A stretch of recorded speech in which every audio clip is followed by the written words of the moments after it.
The first day of early voting in South Korea's presidential election saw a record turnout with more than 8 million people casting their ballots. Democratic Party candidate Lee Jae-myung, People Power Party's Kim Moon-soo and Lim Yun Suk of the Reform Party were amongst those who voted today. The election comes after months of political turmoil following the botched attempt by former leader Yoon Suk Yeol to impose martial law last year. While many voters are focused on candidates' profiles and policies, regionalism remains a powerful force, especially in the South, where political divides are at their sharpest. CNA's Lim Yun Suk heads to this area ahead of the June 3rd vote to find out how regionalism is shaping South Korea's politics. This is South Korea's second-largest city, Busan. It's located in southeastern Gyeongsang, a conservative-leaning area that has a long-standing rivalry with the less prosperous Cholla region in the southwest, known to be a liberal stronghold. There are many theories about why the two neighbors have long disliked each other, some rooted in history. But many South Koreans agree uneven economic development under past leaders is one of the key reasons.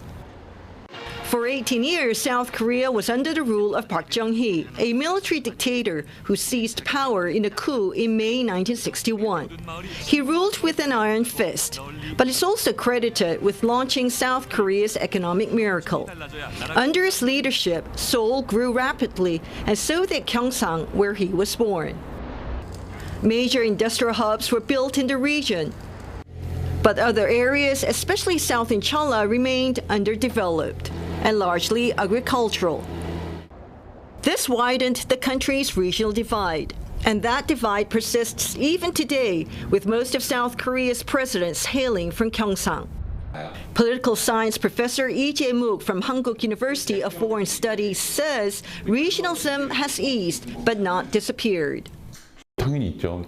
상대적으로 과거에 비해서 지역주의나 지역 감정이 줄어들었다 이렇게 말할 수 있어요. 특히 이제 단적으로 보이는 게 부산 경남 지역이 그럼에도 불구하고 여전히 대구 경북이나 이런 데서는 그 국민의힘 지지율이 높게 나오는 건 사실이고. Professor Lee adds that the sense of regionalism is especially deep in Daegu City in North Gyeongbuk, the hometown of former President Park Geun-hye. And this could be a deciding factor for some voters in the coming snap election, which was triggered by the impeachment of President Yoon Suk Yeol. 대구 경북 사람들은 어쨌거나 그 보수 정당에서 배출된 대표적인 대통령인 박근혜 대통령이 탄핵됐잖아요. 박정희의 딸이고요. 그 다음에 또 두 번째 보수 대통령 윤석열이 또 어떤 이유에서는 탄핵되다 보니까 자기 진영의 대통령 대표 주자가 탄핵이 두 번에서 연속되다 보면은 이 사람을 우리가 지켜야 된다는 어떤 그런 생각이 있잖아요. 그러다 보니까 더 이 진영 간의 어떤 지역간의 갈등 이런 것들이 고조되고 가라앉지 않고 있는 게 아닌가.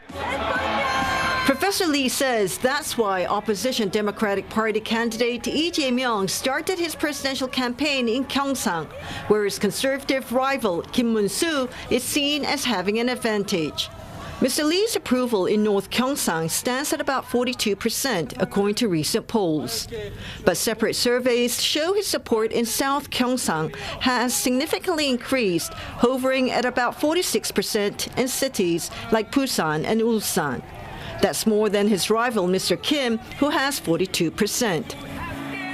But voters we spoke with were divided.